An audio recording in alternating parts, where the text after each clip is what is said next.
Muy buenas noches, bienvenidos aquí a Primer Plano y pues tenemos que seguir con las elecciones.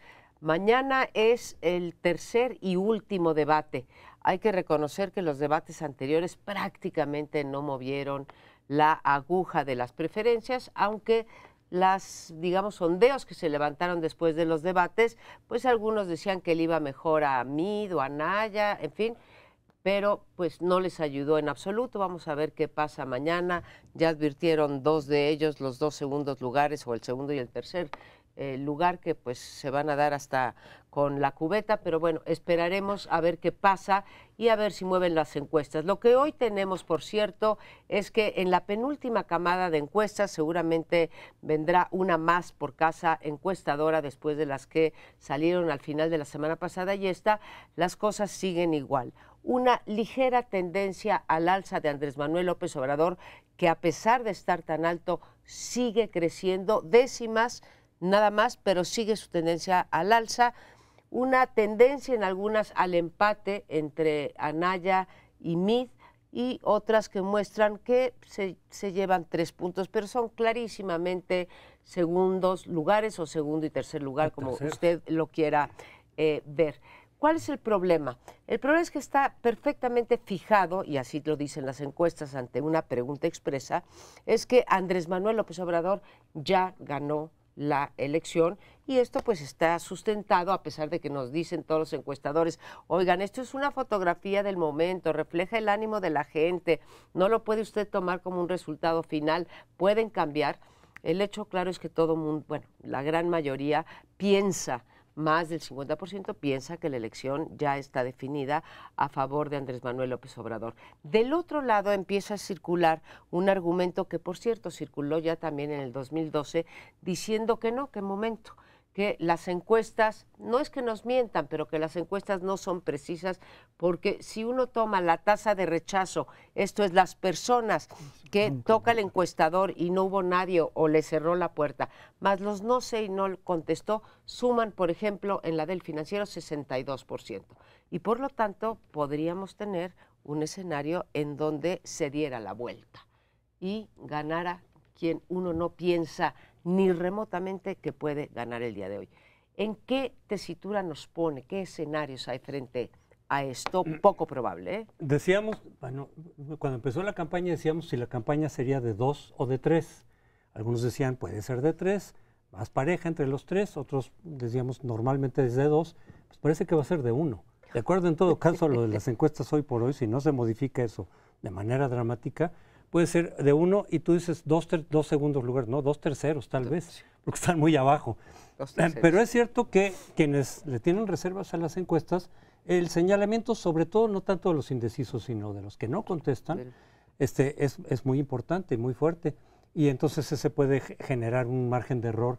Yo no creo que tan grande como para modificar radicalmente lo que estamos viendo. A lo mejor sale que el margen entre primero y segundo sea un poco más cerrado. Eso sí podría pasar, y que se defina quién es en segundo y quién en tercero. Pero realmente que haya una sorpresa y que te digan, oye, no es López Obrador el que va a ganar, yo lo veo muy difícil, pese a los márgenes de error que se pueden manejar en las encuestas. En las encuestas constantemente se cuestionan, sobre todo quienes están abajo. O sea, los que ahora te garantizan y te aseguran que las encuestas están bien, son los que hace 6 años te decían que estaban absolutamente mal. Pero en realidad, hace 12 años, sí es cierto que se han equivocado en varias encuestas, sobre todo locales, pero hace 12 años, todas las encuestas, hace 6 años, perdón, en 2012, todas las encuestas decían, primer lugar Peña Nieto, segundo López Obrador, tercero Josefina, todas. O sea, así salió. Y así fue. Y cuando dicen, no, pero con un margen de 20 puntos, esa fue una encuesta que puso 20 puntos de margen entre primero y segundo lugar. Las otras se fueron cerrando y varias de las encuestas conocidas estuvieron en el margen de error, 7%, que es lo que el resultado salió. Algunas ponían 8%, 9%, pero ya no tan alejadas. O sea, sí hubo varias que estuvieron muy próximas al resultado, algunas incluso puntualmente, pero así se generan un poco estas imágenes. Una que se excedió con 20 puntos, dijeron todas las encuestas se equivocaron. Fue una, específicamente fue una concreta la que se equivocó con esa magnitud. Bueno, tú preguntabas o planteabas, María Amparo, de cómo manejar esta situación tan inédita en una elección presidencial mexicana. Y creo que nuestra obligación es dar las cifras como nos las están dando las encuestadoras, señalando que hay algunas con un historial de seriedad mayor que otras. Y en ese sentido, vamos que las encuestadoras más serias, y no voy a dar los nombres, pero creo que las tenemos bien ubicadas, coinciden. La distancia de López Obrador frente a Anaya y Mid es enorme. Es de 20 puntos aproximadamente. Y sobre eso no hay precedente que se puede invocar. Porque ni en la del 2006, la competida, se fue cerrando y estaban dentro del margen de error al final. O en la del 2012, pues la distancia era de 5 o 6 puntos en promedio. Aquí estamos con 20 puntos. En segundo lugar están las señales que vienen de diferentes medios. Señalaré dos.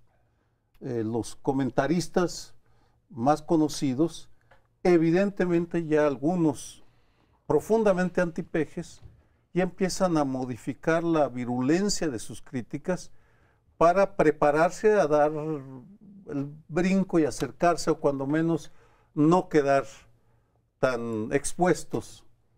Hay quien ha dicho, no, yo jamás he criticado a Andrés Manuel, he señalado algunas de sus deficiencias, pero vamos, en la democracia todo se vale.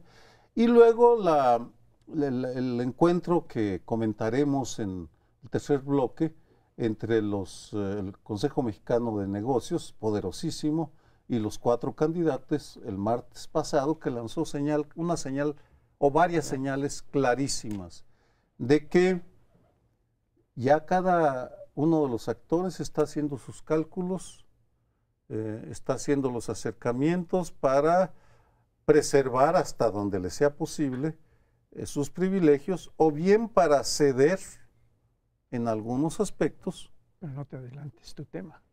No, estoy hablando en general de los actores, comentaristas, instituciones, empresarios, todos los grupos de poder, porque el poder está fragmentado. Entonces ya estamos viendo esos reajustes que generalmente se daban después de las elecciones, ahora los estamos viendo antes, y eso me parece tenemos que comentarlo para que el auditorio norme su criterio de qué hacer o cómo manejarse, o si vale la pena pelearse con los primos o con los suegros por la intención del voto. Pues yo me voy ya que han comentado lo que yo hubiera podido comentar, me parece que si los argentinos del tango dicen que 20 años no es nada, 20 días que nos faltan para las elecciones es mucho menos que nada, como dijera José Alfredo Jiménez, ¿no? O sea, esto ya no, este arroz, como dijo el propio López Obrador, aparentemente ya se coció por lo que se refiere a la sucesión presidencial. Pero ahora las cosas van a ponerse muy interesantes y a lo mejor tenemos que poner mucho más atención, lo digo no solo nosotros los analistas, sino la gente en general, porque es muy importante cómo queda el Congreso de la Unión.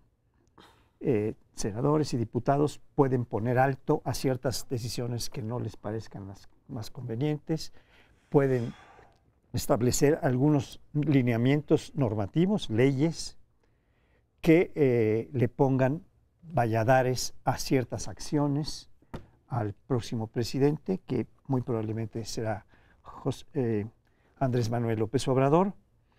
Y allí es donde está funcionando, a mi juicio, más eficazmente la compra y coacción del voto.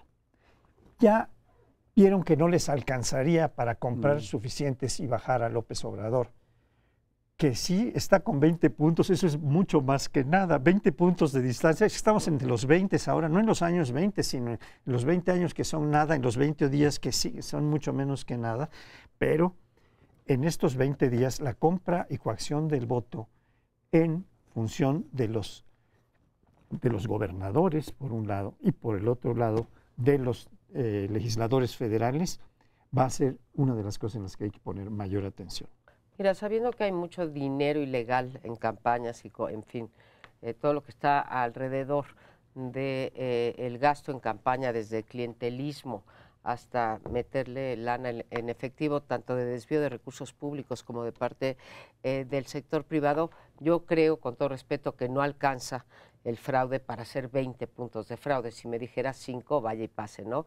Pero 20 puntos de fraude, que es lo que lleva en las encuestas. Si queremos meter en donde hay una menor distancia, el promedio, lo sacaban hoy otra vez en Oráculos, es de 16 puntos, ¿no?, porcentuales entre el primero y el segundo lugar, en el que sigue apareciendo Anaya. Inédito, aunque es cierto, fíjate que releí un artículo de John Ackerman del 20 de mayo. John Ackerman es un personaje asesor muy cercano a Andrés Manuel López Obrador, argumentando exactamente lo que se argumenta ahora de aquellos que no quieren que gane López Obrador, ¿no? Argumentando la tasa de no respuesta, etcétera. Esto pasa en todas las elecciones. El hecho clarito es que en el peor de los casos lleva 17 puntos de ventaja y solamente, como decía Paoli, a 20 días de la elección parece, ahora sí, siempre dije que era irremontable, que todas las ventajas son remontables, ahora sí sería una cosa pues extraña que remontara. Y sí. El artículo de John Ackerman es de este año. No, del de 20, mayo. no, del 20 de mayo del 2012. Exacto, no quedó claro. Sí, hablando sí. de Peña Nieto y diciendo es que hay mucho voto escondido, temen represalias y dicen que van a votar por Andrés Manuel López No Obrador. respuestas. Y es muy impresionante porque dice que es exactamente la misma tasa de rechazo que hoy se achaca, bueno, no se achaca, que hoy tienen las casas encuestadoras, que es del 60%. Nada más que ahora el argumento está del otro lado, ¿sí? Al revés, los que argumentan esto son los pro-Anaya o los pro-MID o los anti-AMLOS, como quieras llamarlo. Y si vamos a las encuestas del Congreso, pues pasa lo mismo, está muy cerca de tener la mayoría para pasar las leyes por sí mismo, y si no, al día siguiente, a horas de que se constituya el grupo parlamentario de Morena, vamos a ver cuántos se van del PRD y cuántos se van del PRI, ¿no? Entonces tiene que mantener unida a su coalición, Andrés Manuel, y seguramente se va a nutrir de algunos, así como hay comentócratas que ya están diciendo nunca criticamos a López Obrador, pues también habrá perredistas y priistas que dicen nunca estuve con mi candidato. Se hizo la luz.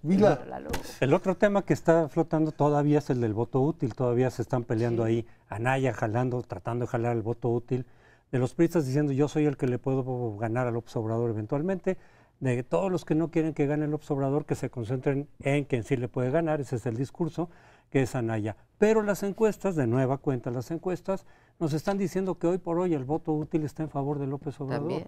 Es decir, el voto de la gente que va a votar por el PAN, pero por un candidato distinto, o PRI, o PANAL, o Verde, pero por un candidato distinto al de su partido, se están yendo con López Obrador básicamente. Es decir, Anaya hoy por hoy en las encuestas no recibe ningún voto útil. Al contrario, pierde votos de su coalición en favor de López Obrador, y lo mismo con MID. Entonces, a mí no me sorprende demasiado porque hemos dicho tanto en 2006 como en 2012, el principal beneficiario del voto útil fue López Obrador. Creo que se va a repetir, independientemente de que el margen de voto útil sea mayor o menor que en otras elecciones, creo que López Obrador va a ser otra vez el principal beneficiario del voto útil. En seguimiento a tu comentario de las batallas locales, en Morelos, donde paso parte de mi vida, se está dando un fenómeno bien interesante. Las tribus de Morena no están apoyando todas a Cuauhtémoc Blanco.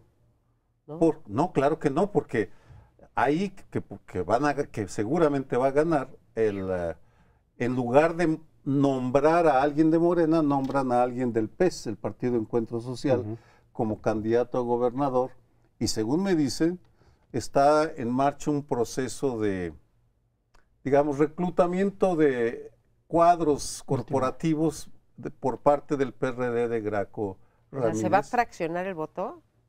Simplemente estoy dando elementos de cómo en lo local, y lo mismo en Yucatán, en todos lados está un fenómeno muy... En Veracruz. Interesante. Bueno, pues ya veremos también esa parte importante de las encuestas, que son los estados, 9 estados de la República. Nos vamos a un corte, volvemos enseguida. La semana pasada discutíamos en esta mesa Pues lo del pleito entre el PRI y el PAN. Entonces nos planteábamos si el pleito, incluso personal, entre el presidente Peña Nieto y Ricardo Anaya, que también ya es personal, los agravios que se han dicho, las amenazas, en fin, las zancadillas entre ambos partidos o ambos equipos, si eran menos importantes que los intereses y las coincidencias que hay entre los dos partidos, lo que forman el PRIAN, al grado en el cual tendrían que ponerse de acuerdo. Bueno, eso se venía manejando desde hace muchos meses y no se pusieron de acuerdo. De hecho, insistíamos en que las cuestiones personales podrían ser incluso más importantes a veces, cuando ya el agravio es muy duro, para decidir los acuerdos o los pactos que se puedan hacer. Y aquí decíamos, es que el agravio personal, el problema, las amenazas ya es tan duro entre el PRI y el PAN que difícilmente se van a poner de acuerdo. Bueno, creo que el video que salió, que circuló, incriminando de alguna forma, involucrando a Ricardo Anaya, pues creo que nos responde que no iba a haber acuerdo, que no lo hubo entre el PRI y el PAN. Y yo he venido sosteniendo que en todo caso de tener que elegir como la menos mala opción para Peña Nieto, para el gobierno sobre todo, no necesariamente todo el PRI, porque el PRI son muchos y los priistas tienen sus intereses locales, etcétera, de distinto nivel, no es un aparato muy homogéneo. Pero en el caso de Peña Nieto, entre que le sea menos dramático, digamos, que gane o López Obrador o Peña Nieto, pues hemos dicho, pues yo creo que si López Obrador gana, le conviene más a Peña Nieto en términos de cierta seguridad, de cierta impunidad, de que no lo revisen, de que no le busquen, porque López Obrador es lo que ha venido ofreciendo desde hace 2 años. Ha estado diciendo que no va a haber persecución, no va a haber represalias, se trata, digamos, de tener una cosa civilizada, y lo ha dicho muchas veces. Entonces, en el cálculo, a mí me parece que a Peña efectivamente le convendría más que ganara López Obrador en lugar de Anaya, pero creo que lo que hemos visto esta semana confirma que ese es el cálculo que hay allá arriba. Mira, yo confieso que yo ya no entiendo nada. A estas alturas, sí, estamos discutiendo de que qué le conviene más a Peña Nieto, que gane, o sea, ya se dio por perdido al PRI, sí, y entonces qué le conviene si gana Anaya o Andrés Manuel López Obrador.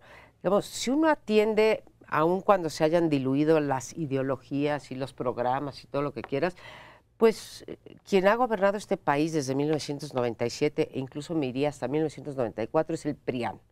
Eso me parece indiscutible. Yo no puedo entender, ¿sí?, que al gobierno actual, que es del PRI, le pueda convenir o tenga ganas de que gane una persona que va, Andrés Manuel López Obrador, que va en contra de sus reformas estructurales, ¿sí? Esas que dieron pues los únicos puntos buenos e inicios del sexenio a Enrique Peña Nieto. Entonces, me resulta realmente, José Antonio, muy difícil de entender. Cuando esgrimes el argumento de que es que a lo mejor ya pactaron y le promete impunidad, o sea, Andrés Manuel López Obrador puede prometer impunidad e inmunidad, ¿sí?, al presidente saliente cuando su bandera es la corrupción. ¿Por qué no pactó? Lo ha hecho. Pero ¿por qué no pactó lo mismo con Anaya al mero principio de las elecciones? Porque lo más natural, y si uno ve realmente los dos proyectos encontrados, por un lado es el de Anaya y Mid, que son muy parecidos en la parte económica y en la parte social, y por otro lado el de López Obrador. Entonces, realmente no se entiende, porque Anaya también le pudo haber prometido impunidad. Y ahora me sorprende porque un presidente no puede prometer impunidad. Pues no, Pues sí, pues no y podrá, mucho pero lo ha menos hecho, López ¿no? Obrador, Sí, en el sentido de que como el prometer discurso, no empobrece. bueno, pues sí, no empobrece, pero es decir, a ver, yo mando, no hay sistema judicial. O sea, ¿de qué se trata? Pues Usted me va a explicar. lo cierto es que no lo sabemos. Simplemente tenemos que interpretar los hechos y Andrés Manuel ha construido su exitosa campaña, ¿Sí? con una movilización social en todo el país, indudable, existe, es real, ahí están. Y luego acuerdos profundamente pragmáticos con actores de todos los colores y sabores, evangélicos, priistas, expresidentes panistas, es decir, ha sido de un pragmatismo notable Ignoro, nadie lo sabe, si hubo un acuerdo implícito o explícito de decir te voy a dar impunidad. No lo sabemos, pero las señales y los lenguajes y las señales que uno tiene que interpretar en política han sido muy evidentes entre Andrés Manuel y Peña Nieto, y por razones que también desconocemos, la hostilidad de Anaya contra Peña Nieto ha sido evidente desde el principio, por cálculos pragmáticos, no creo que por convicción. A mí no me inspira ninguna confianza la convicción de Ricardo Anaya. Aquí la pregunta que tendríamos que hacernos, María Amparo, es, una vez ganando Andrés Manuel, suponiendo que las urnas le dan el voto, ¿por dónde se va a ir? ¿Cómo va a gobernar? ¿A quiénes va a golpear y a quiénes va a dejar ir? ¿En qué aspectos va a poner el acento? Porque no es posible que lo haga simultáneamente. Tiene corrupción, violencia, desigualdad y Estados Unidos. ¿Por dónde los va a agarrar? Y en ese terreno, pues confieso mi incapacidad de hacer un pronóstico, salvo que quien en este momento tiene el poder futuro no son ni Peña Nieto ni Anaya, sino es Andrés Manuel, para tomar esas decisiones. Bueno, yo creo que lo que ustedes han dicho en términos generales es correcto. Me gustaría introducir algunos matices, algunas de sus afirmaciones o prolongación de explicaciones a lo que ustedes dijeron. En principio, si vemos metafóricamente a un palenque que se llama Prián, los gallos que se desplumen o se destacen, lo que están haciendo al dañarse es provocar que muchos de sus seguidores se vayan con el otro, que ya es casi seguro o más que seguro. ¿Andrés Manuel sería el gallero en esta metáfora? No creo, no, él está jugando, como dice alguna columna hoy, el papel del chinito milando, porque todo lo que se agarren aquellos que están amenazando le va a beneficiar indirectamente. La otra cuestión que yo quisiera plantear, aunque aparentemente se mueva un poco el tema, no lo muevo, es que va a haber un cambio sustancial, radical del sistema de partidos en México al terminar este proceso electoral. Nadie se sostiene. El PRD, que estaba a punto de desaparecer, pero que se cuelga en una coalición para poder continuar su vida política y sus privilegios, va a caer estrepitosamente. El PAN está destruido y además va a quedar sin crédito si no consigue a Anaya acercarse siquiera un poco más a López Obrador. Lo cual es posible, pero acercarse, en lugar de ser 17, 18 puntos, pues podría acercarse a 10 puntos. Eso no importa. El sistema de partidos va a tenerse que reorganizar, porque todas estas alianzas de facto a las que tú te referías, y eso es algo que yo quería comentar, han sido algunas verdaderamente desastrosas. La de López Obrador, quiero referirme a una puntualmente que me ha dolido en lo particular, muy claramente. Haberse llevado como candidato a la Sosa Nostra en Hidalgo, a Morena. ¿Cómo se llama él? Se llama Sosa Castellán, el político que viene del PRI y fue el cacique de la Universidad Autónoma de Hidalgo, que escribió un libro, algún hidalguense, no recuerdo ahora su nombre, pero muy amigo mío, y de Miguel Granados Chapa. Un juicio que le hicieron,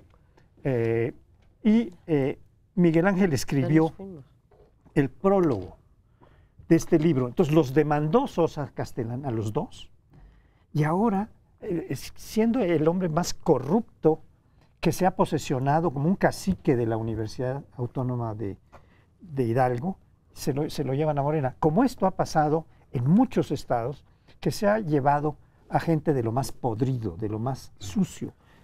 ¿Qué va a hacer de esto? ¿Caben en el partido Morena gentes tan encontradas caben todos. Eso es lo que quería yo comentar un poco. Sí, Vamos a irnos después del 1 de junio. las puertas están muy abiertas en Morena, desde luego. Ahora, desde luego no vamos a saber si hubo un acuerdo implícito.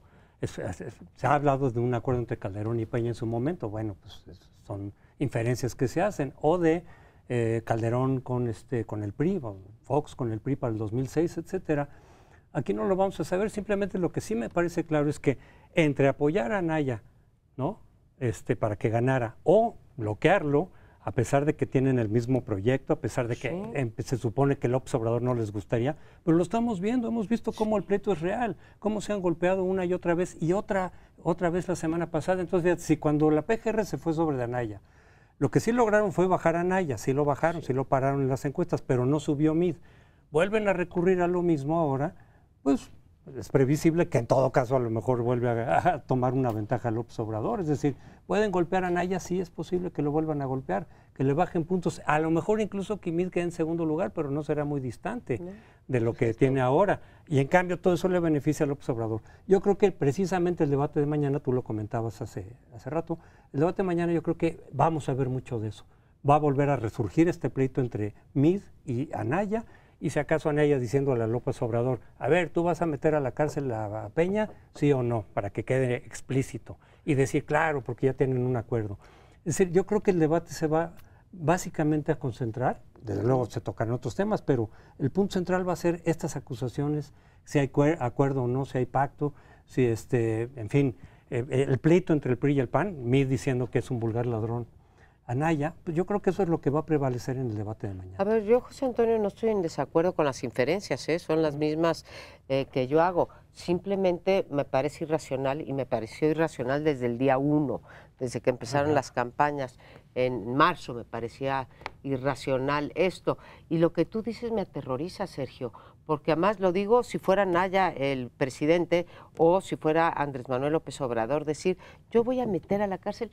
No, señores, ni lo puedes perdonar ni lo puedes meter a la cárcel, ¿sí? Esto tendría que seguir un juicio, pero ya nos acostumbramos a decir, no, es que sí lo va a meter a la cárcel.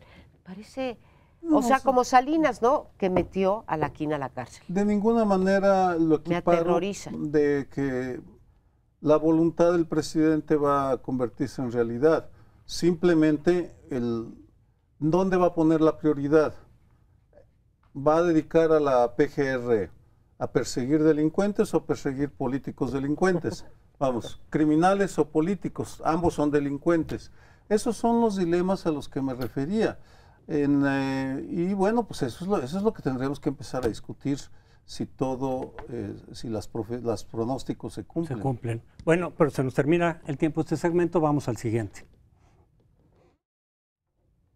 El martes de la semana pasada hubo un encuentro que llamó mucho la atención. El Consejo Mexicano de Negocios, que agrupa a las grandes fortunas de este país, invitó a los 4 candidatos a la presidencia. Creo que los empresarios expresaron su interés o su favoritismo o sus opiniones si juzgamos por el número de horas. A Andrés Manuel le dedicaron 3 horas, Mid y Anaya se llevaron más o menos 2 horas y el Bronco 1. Pero no solo eso, sino que entre el martes se reunieron primero a las 8:30 con López Obrador y luego a las 12:30 con Anaya. Cuando terminan de hablar con López Obrador se van algunos empresarios, entre ellos, y lo tengo documentado, Emilio Azcárraga, Chedraui Obeso y Díez Morodo, 3 de los más de más peso. De más pesos. De más peso y pesos. Que son dólares. Son indicios de un deseo de llegar a algún entendimiento, como luego lo expresó Alejandro Ramírez, el presidente de este selecto club. La pregunta aquí es ¿por qué? Doy una primera explicación y luego una última reflexión. Creo que mucho se debe al trabajo de tejido fino que hizo un empresario regiomontano, Alfonso Romo, reclutado por Andrés Manuel López Obrador en el 2011 y que ha estado trabajando para él, para limar asperezas, y que puede convertirse en el jefe de facto del próximo gabinete, con lo cual estamos, y este es el comentario, ante un fenómeno nuevo, una de las novedades de esta elección. En los 20 se crea Abelardo L. Rodríguez, que fue presidente y jefe, gobernador de Baja California, crea la figura del político empresario. Crea hasta 126 empresas, siendo funcionario. ¿No estaremos viendo ahora la figura del empresario político que entra a la política? Probablemente una golondrina no hace verano, pero me parece que un reto para los analistas es desentrañar qué va a ser lo nuevo y qué se mantiene después de esta elección.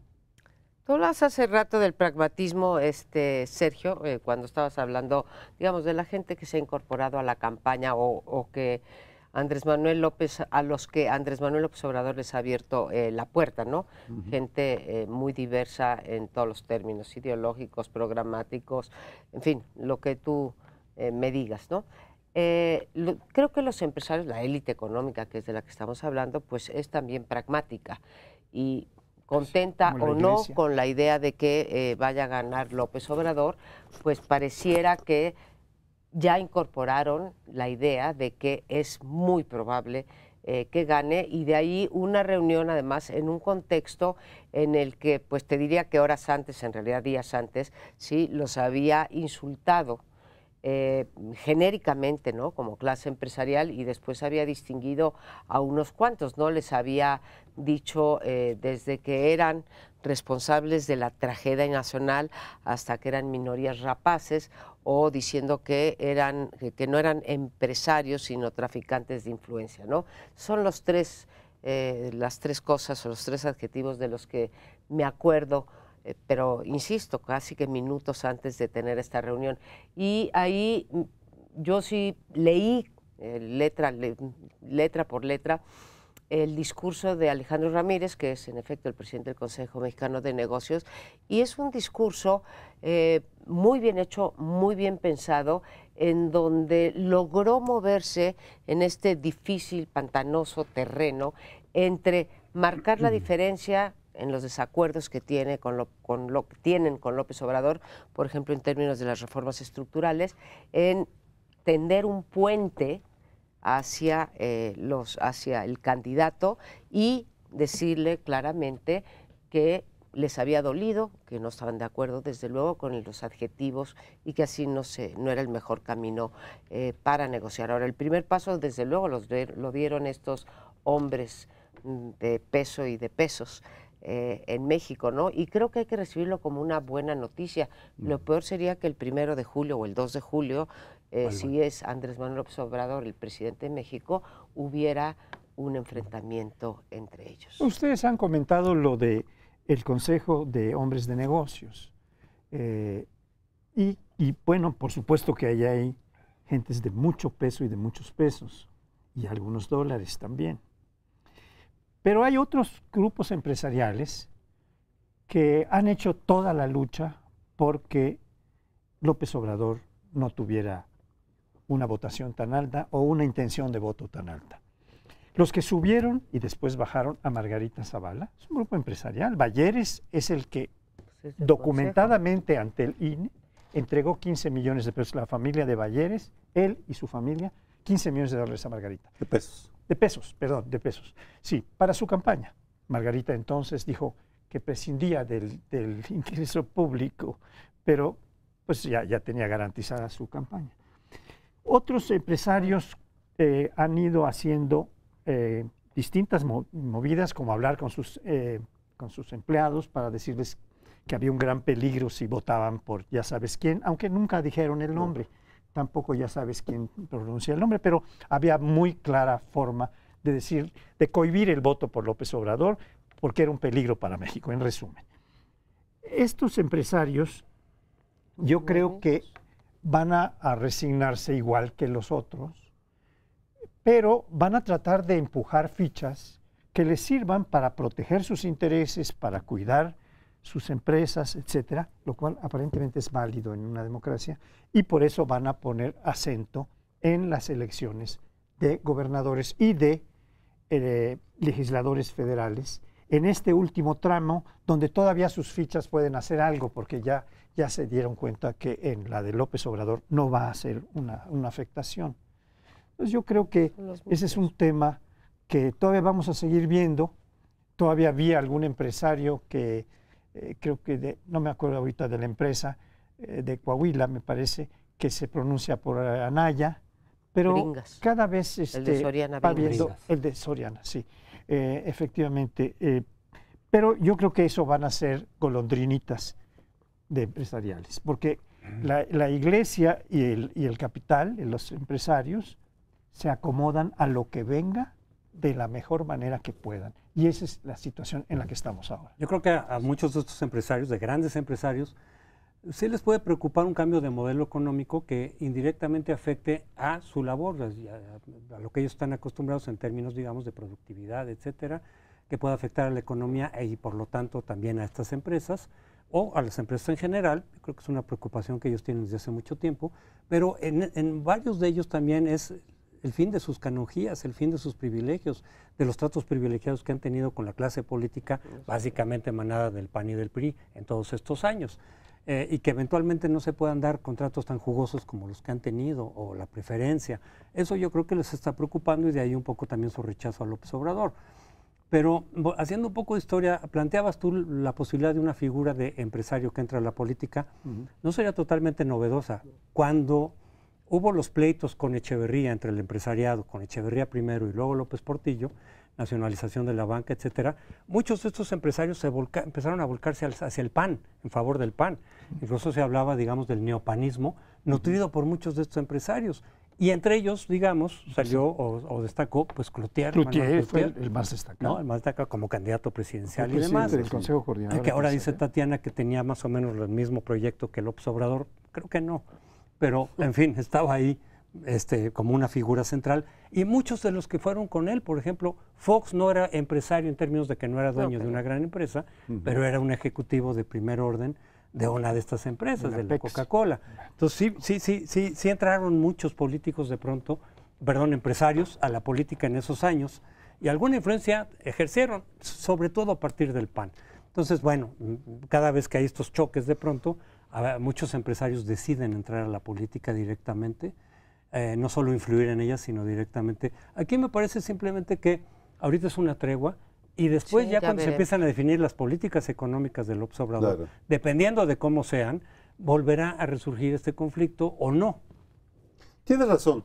Es evidente que estaba pensando más en la incorporación a la izquierda, que es poco común, pero tiene razón en la oleada de empresarios, Vicente Fox, entre ni más ni menos, que se suman después en los 80s, después del fraude de Chihuahua, concretamente a las filas del PAN. Una acotación simplemente a lo que dijiste, María Amparo, de que Andrés Manuel los había insultado. Tienes toda la razón, pero de hecho es más preciso decir si habían insultado, porque los empresarios empezaron a insultarlo en el 2006 con el peligro para México. Tenían 12 años insultándose. Digamos, ese es el hecho. Sí, que sería el equivalente a eres... Cuando según las crónicas que se filtraron del encuentro, cuando le reprochan a Andrés Manuel, ¿por qué nos llamas traficantes de poder? ¿Por qué el reduccionismo? Y le dice, ¿y por qué me llaman a mí Chávez? Yo no, o Maduro, yo no soy ni lo uno ni lo otro. ¿Por qué me insultan a mí? Que me parece... que va al corazón del asunto. Podemos, por tanto, hablar de una tregua. Ya no me digas Maduro y yo no te diré Si no me dices Maduro, yo no te digo traficante de poder o rapaz. Ahora, comentábamos, digamos, antes de entrar a este bloque, que en efecto había durado más de una semana, que no suele ocurrir en las campañas, esta tregua. Creo que José Antonio tiene razón. Ya veremos, ¿cuándo se politizaron? En 1975 se crea el Consejo entonces Mexicano de Hombres de Negocios, ¿sí? Ahora se revive. Se creó el Consejo Coordinador Empresarial, ¿no? Y el Consejo Mexicano. En el Veremos. 74 creo, pero Bueno, ya... o por ahí, whatever, pues, ¿no? los 70s. Cualquiera de los dos, en los 70s, y precisamente por diferencias de fondo con la política de Echeverría, el tercermundismo, el endeudamiento y su política social y de incorporación de la izquierda, ¿no? Pues regresaremos al tema de empresarios y poder político. Por Más ahora adelante. tenemos que interrumpir con una pausa. Regresamos. La semana pasada fuimos informados de una sentencia del Tribunal Colegiado de Circuito con sede en Tamaulipas, en la que se echa abajo toda la información que se llamó de la verdad histórica, en donde una de las conclusiones principales era que el grupo de 43, menos uno que había aparecido por ahí un hueso suyo, habían sido calcinados, habían sido quemados y habían sido echados al río. Esto ha sido puesto en duda por una comisión de expertos que sacaron del país en cuanto pudieron por parte del gobierno. Les dijeron, ya, retírense, este es un asunto nuestro. Se produce este dictamen que hace el Procurador General de la República, entonces Murillo Karam, en donde pronuncia que esta es la verdad histórica que ya no se va a mover. Y ahora un tribunal colegiado de circuito, que es de una jerarquía muy alta, anterior a la Suprema Corte, declara y sentencia que la investigación estuvo mal hecha. No se siguieron todos los patrones que se deben seguir en una investigación. No se hicieron una serie de cosas que tenían que haberse seguido, como fijar las responsabilidades de la policía local, de la policía federal y de las Fuerzas Armadas, del Ejército en particular, dice la sentencia. Y también señala algo que para mí es toda una innovación que puede justificarse muy bien a la luz del derecho penal. Voy a tratar de decir por qué. Se crea en la sentencia, se crea una comisión de la verdad y la justicia, así le llaman. Se ordena que se cree, ¿no? Ordena que se cree. Si la sentencia no puede ejecutar, Ejecutar. después se viene la ejecución. Pero, ¿qué es lo que significa esto? Significa que en derecho penal, a diferencia de otros derechos civil, mercantil, la verdad legal tiene que buscar, no se busca solo la verdad legal, es decir, lo que pudieron comprobar, sino que se tiene que ir a fondo. En derecho penal tienen libertad de investigación los juzgadores para ir hasta el fondo y este fondo lo están buscando ahora mediante una comisión de la verdad que se ha prestigiado en muchos países del mundo porque con gente independiente se ponen a investigar y aportan los resultados de su investigación al tribunal. Esta es una combinación entre una medida jurisdiccional con una medida que viene de la sociedad civil, de donde salen estos miembros de la comisión, para llegar a un acuerdo y dan esperanzas a los padres de que se va a hacer justicia y crean una situación verdaderamente que está poniendo de cabeza al Poder Judicial mismo, al Poder Ejecutivo que hizo la definición de la verdad histórica y en general nos está pasando esto a 20 días de la sucesión presidencial. Hay aquí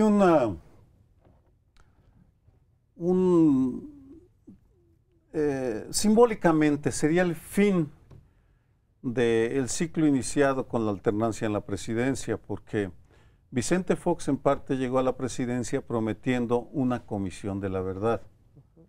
De hecho, Crespo y yo estuvimos en una comisión de 3 personas con Clara Hussidman, y en julio del 2001 Vicente Fox nos dijo, aprobó las 2 comisiones, una para violaciones graves de derechos humanos y otra para corrupción grave.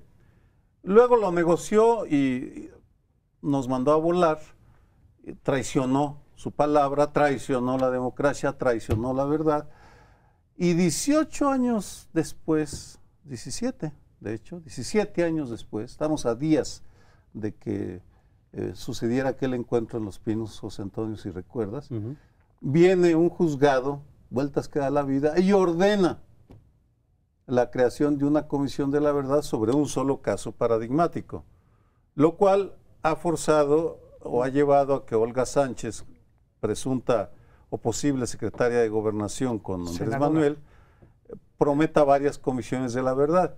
Y en ese sentido, ¿por qué Ricardo Anaya no se compromete a eso? ¿Y por qué no recuerda que su partido, el PAN, traicionó la búsqueda de la verdad?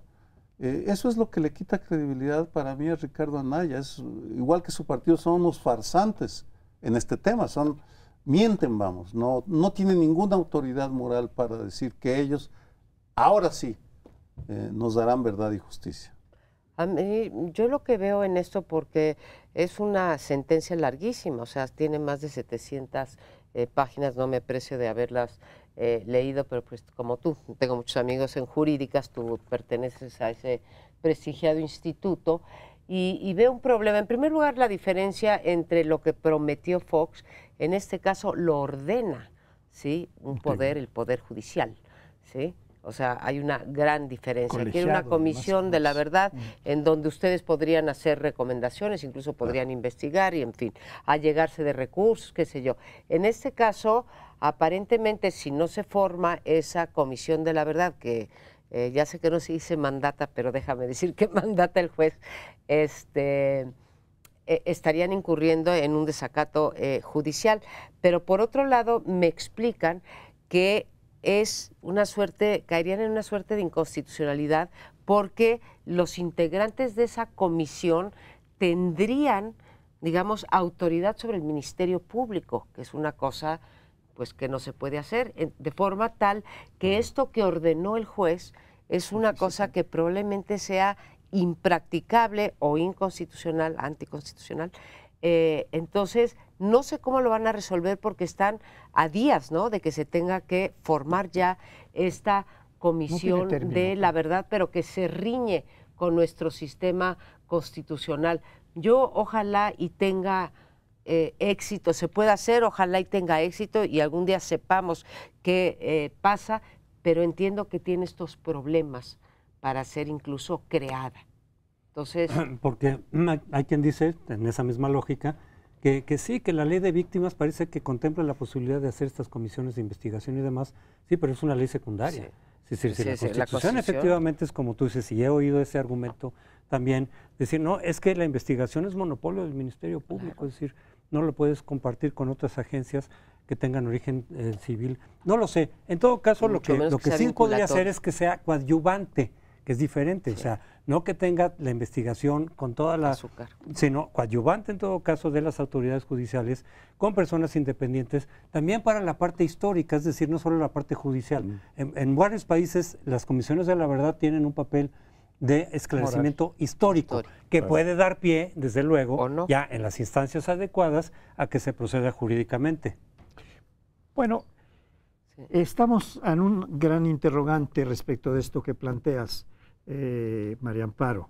¿Es anticonstitucional o inconstitucional esta sentencia, o en algunos de sus aspectos, o no?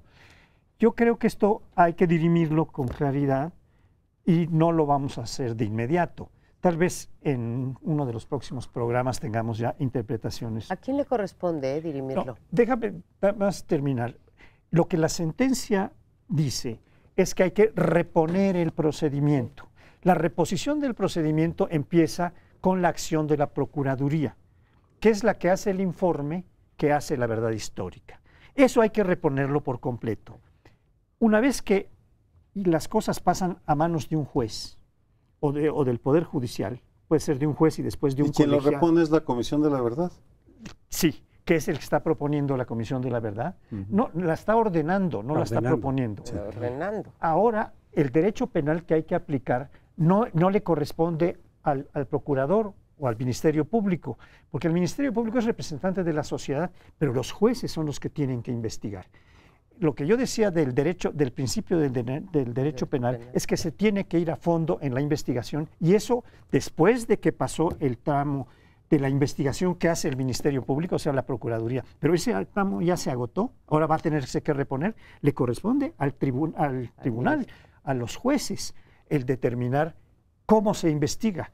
Y si una de sus formas de investigar es creando una comisión de la verdad, y esta arroja pruebas que el juez puede volver a tomar y sacar una sentencia mucho más firme que la que Se ha dado, ¿no? que la que se ha hecho hasta ahora, entonces vamos a tener una verdadera transformación del sistema jurisdiccional en nuestro país. Porque creo que incluso tú me corregirás, Pauli, que había un problema.